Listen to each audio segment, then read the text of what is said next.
Մեկ քայլ առաջ, մեկ քայլ հետ նախորդ տարվա վերջին նիստում կառավարությունը որոշեց, որ տեղատոմսով գնման ենթակա դեղերը ոչ թե 2027-ից ինչպես ավելի վաղ էին հայտարարել, այլ այս տարվա հուլիսի 1-ից դեղատները պետք է վաճառեն բացառապես դրանցով։ Հիմա հերթական անգամ փոխում են օրը, ամեն դեպքում հետ քայլանում դեպի 2027, ընդ որում նույն հիմնավորմամբ։ Առնվազն երկրորդ անգամ է այս տեքստը տեղ գտնում իրավական նախագծերի կայքում։ Հաշվի առնելով, որ էլեկտրոնային դեղատոմսով գրման ու բաց թողման գործընթացը Հայաստանում իրականացվում է առաջին անգամ, ուստի ծրագրի առաջին փուլի ներդրման գործընթացի նկատմամբ պատշաճ վերահսկողություն իրականացնելու, հնարավոր ռիսկերից խուսափելու, խնդիրները վերլուծելու, կատարելագործելու նպատակով առաջարկվում է երկարաձգել դեղատոմսով բաց թողնվող այլ դեղերի մասով էլեկտրոնային դեղատոմսերի գրման ու բաց թողման գործընթացը։ Նախարար Ավանեսյանն անցած տարվա աշխատանքներն ամփոփելիս նշեց, մեջբերում եմ, դեղատոմս դուրս գրելն ընդամենը 2-3 րոպեի հարց է, կարգավորված դեղերի խումբը փոքր, ինչու չանել այդպես։ Ոլորտի փորձագետները նկատում են, ժամանակը բոլոր հարցերի պատասխանը տվեց, անցնող ամիսների ընթացքում 110,000 դեղատոմս էին բժիշկները դուրս գրել, դեղատներ դրանցից միայն 34,000-ն էր հասել։ Նախարարությունն էլ ընդունեց, համակարգը պատրաստ չէ, բայց այն նաև այսպես պարբերական փոփոխություններով է խարխլվում։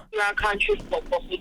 դա համակարգի համար նոր մարտահրավեր է, որը որ պետք է համակարգը պատրաստ լինի։ Երբ դրանից ելնելով ինչ է առաջանում է խնդիրներ, այսինքն քվահար փոփոխությունների արդյունքում համակարգը տնտեսվարողները, այսինքն բժշկական օգնություն իրականացնողները